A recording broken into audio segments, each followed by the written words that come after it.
Ladies and gentlemen, welcome to Political Fight Club. I'm your host, Robert Durden. In this episode, I'm going to be talking about how Joe Biden has not in any way exceeded expectations.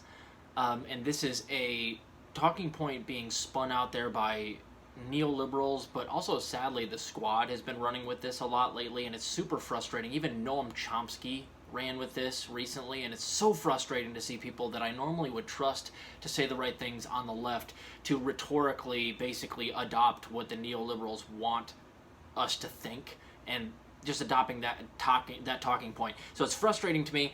That talking point is basically like Joe Biden has exceeded the expectations of progressives, and the neoliberals are saying this to progressives like, hey, I'm telling you what you think, what your expectations were, and how Joe Biden has exceeded those expectations in my opinion of your opinion. It's super frustrating. It's the ultimate gaslight. And it's like, no, Joe Biden has not exceeded any of the real progressives' expectations. If they're talking about how Joe Biden is exceeding expectations, then they're not actual progressives. The people that are talking about Joe Biden exceeding any expectations are like the TYTs, the Ben Dixons, the Nomiki Kunsts, those people of the world. Those are not progressives. Those are neoliberals in progressive clothing. So don't lump us in with those guys. That's not our opinion. Real progressives and leftists think that Joe Biden's doing a terrible job. And I'm just going to break down exactly how terrible right here by giving you 7 or 8 different things that he could do very easily. And I've already made a few episodes like this before, and I'm going to continue to do so as things evolve to let you know that how he's not doing well on things that are super easy, and these are all slam dunks, and I'm going to tell you exactly how they can be done and how it would be simple with a president that actually gave a shit. So number 1 is Medicare for COVID. I've talked about this numerous times on the show. There's a clause in the ACA that allows the president to declare a nationwide or a statewide emergency anytime he pleases, and everybody in that area, the emergency area, will get Medicare for the duration of that emergency. He did this in Texas when their power grid went down over the winter. He declared a statewide emergency for that blizzard and gave everybody in Texas Medicare for all, essentially. Bernie hinted that he would do this if he were president. Medicare for COVID can be done unilaterally through the ACA by Joe Biden by himself. And yet no one's ever talked about this. I don't know how. I feel like I'm the only one. I got it from somewhere, but I don't remember where I got it from, but it is absolutely true. And I've been talking about it for months, and I've never seen anyone else talk about it. We could all have healthcare right now. But no, he's in the pockets of Big Pharma, so he's not going to do Medicare for COVID. Number 2, and 3, the 2 executive orders that I've talked about numerous times.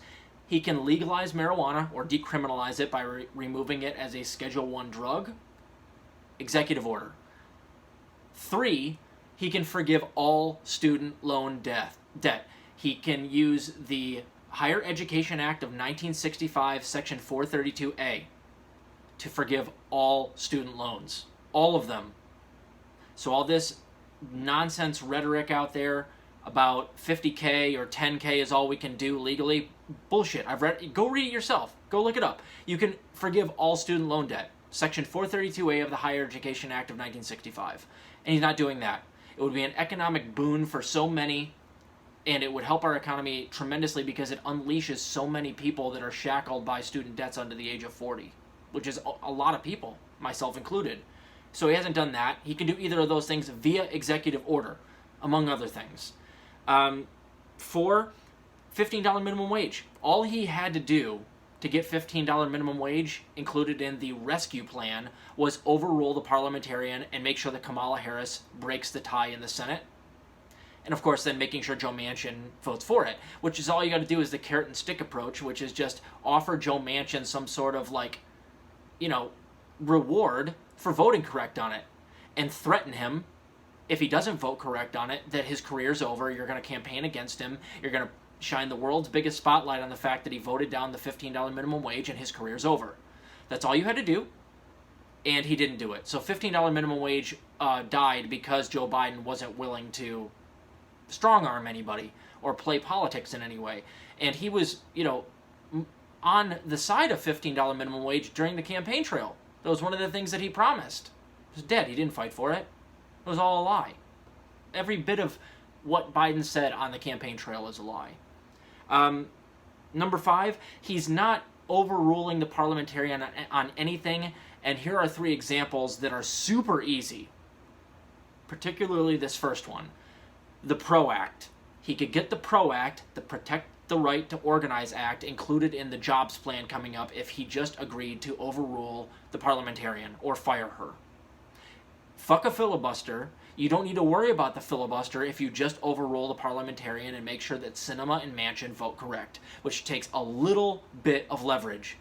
Carrot and stick approach. Same thing with the Thrive Act, Ed Markey's Thrive Act, which is the first step to the Green New Deal. It creates 15.5 million new jobs and gets us on the way transitioning to completely green energy. And it would create a ton of jobs, so it's like an economic, gold mine. But he won't do that. He'd have to overrule the parliamentarian to get something like the Thrive Act put into one of these big bills. And he'd have to, up the price tag a little bit. But who cares? If you're just willing to strong-arm the Democrats in the Senate, you don't need any Republican votes. You do not need any Republican votes for anything, ever. Anybody that tells you that you need a Republican vote to pass anything and that Joe Biden is being stonewalled by the Republicans is lying to you or they're misinformed. That's it. You do not need one single Republican vote on anything. If you're willing to overrule the parliamentarian, all you have to do is make sure Joe Manchin and Kyrsten Sinema vote correct on something like this. Same thing with the Cheaters Act. That's Ro Khanna's bill.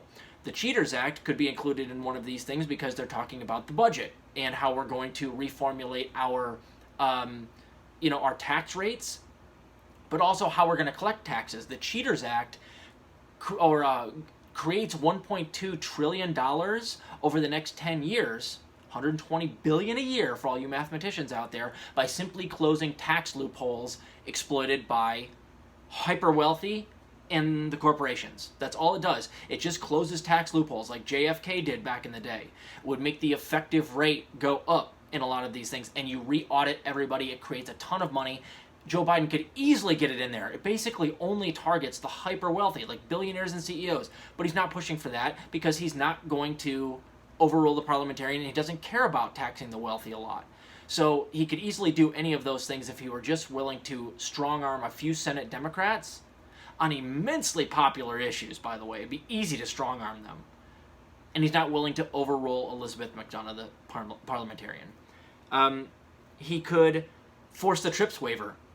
So the TRIPS waiver is he needs to get behind the countries in the World Trade Organization who are behind releasing the patents, the intellectual property rights, to the Pfizer and Moderna and other vaccines that are made here in America, releasing those for other countries so that they can produce and distribute the vaccine.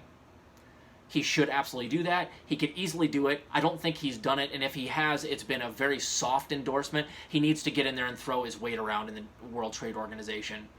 And we need to get these vaccines out to all these third world countries that don't have the ability to make their own, and we need to release the patents to all of the third world countries that have the ability to make their own, but they don't have the patent or the information on how to do it correctly. That's where we come in. We have about until Christmas, until the variations, the mutations, like the South African strain and the UK strain that we already have, are going to hit us in a huge second wave. If we don't get everybody vaccinated, herd immunity kicks in at about 7 out of every 10 people on the globe being vaccinated by around Christmas time, we are going to be in huge trouble when it comes to variation.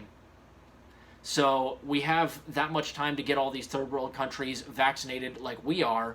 Otherwise, this has all been for naught. And Biden's not going to do that because, again, he's in the pockets of all the pharmaceutical companies who stand to make, as we've seen, billions of dollars per quarter simply off of their vaccines.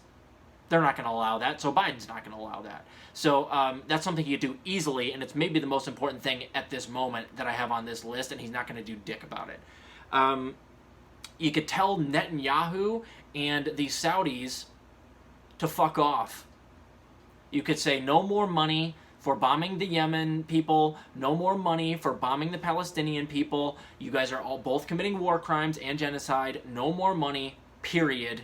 And come out rhetorically against these people. They are obviously committing horrible atrocities. This is a slam dunk. But because we're so, for instance, Biden has the most amount of Israeli money via donations of any politician ever. Hillary Clinton is second. And it's like 3.8 million for Joe Biden total, and it was like 2.3 million for Hillary Clinton. So it's an enormous drop-off. No one is more in the pockets of the Israelis, and I would imagine also the Saudis, than Joe Biden is. So that's why he's not coming out on the right side of war crimes, because he's paid not to. He's paid by the war criminals not to. But that would be so easy, just calling out Benjamin Netanyahu and the Saudis for all of the horrible atrocities that they're committing right now. But he won't do that. And then this is a big one too. People have forgotten really about this. He could pardon Julian Assange and Edward Snowden like that. So easy. He could pardon a handful, Chelsea Manning, all these people need to be pardoned. There's more people that need to be pardoned. But he doesn't.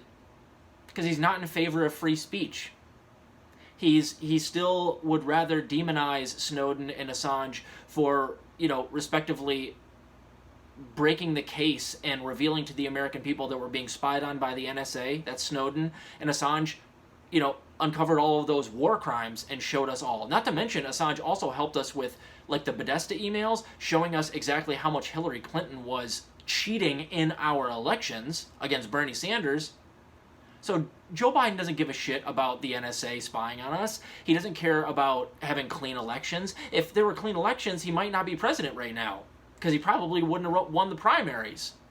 So, no, he hasn't pardoned Assange, he hasn't pardoned Snowden, and he's not going to. And it'd be the easiest thing in the world. So that's what I thought of just off the top of my head here, guys. So don't gaslight me and tell me that my expectations are being surpassed. And I'll tell you what, I'll make a prediction right now. I bet you he also does not pull out of Afghanistan. It looks like he's privatizing the war in Afghanistan instead of pulling out. So I can't give him credit on anything, except for maybe that one anti-trans law that kept trans people out of the military that Trump put in there. Biden reversed that. Other than that, can you guys give me one goddamn thing that he's done? It's essentially Trump. And if you think that Biden is way better than Trump, then you're drinking the Kool-Aid. Sorry. And he has not in any way exceeded expectations. And that even if he did, it's because the expectations were so unbelievably low from the leftists and progressives for Joe Biden that he just simply, he cleared a bar that was you'd have to be a dimwit not to clear. So I don't think that's much of a point. And certainly not a point that Noam Chomsky should be making, but he's making it anyway. So shame on those people, and more power to the leftists that are calling Biden out and calling out people that use this ridiculous, talking point to tell leftists what they think, what their opinion is of Biden so far. Because objectively, he's been a fucking embarrassment. An embarrassment. Just because Trump was an F doesn't mean that the D- that Biden is getting right now is somehow to be exalted. It's ridiculous. So Biden sucks, and I just thought of these off the top of my head, literally, guys. I mean, it took me no time at all. There's a bunch of other things I'm sure I forgot, but how easy would it be for him to pardon Assange, pardon Snowden, Medicare for COVID, executive orders on marijuana and student loan debt, $15 minimum wage, which he could easily get, and getting the PRO Act, the Thrive Act, the Cheaters Act put in by just simply strong-arming the Parlamentarian and Joe Manchin and Kyrsten Sinema, and force the TRIPS waiver. That's the bare minimum.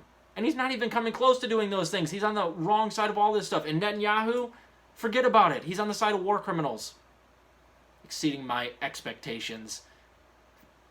Tell me my expectations and think that this is going to exceed them. Go fuck yourselves. You guys are going to get killed in the 2022 midterms, and it's going to be all your fault. And you're going to whine and complain, oh, the progressives didn't want to vote for us even though we were being like FDR. No, bullshit.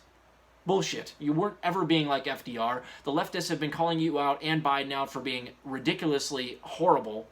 And basically, just like Trump, this entire time, don't gaslight us. When you guys lose the midterms, it's because you guys suck. It has nothing to do with our expectations. So keep fighting the good fight out there, guys. I'll talk to you later.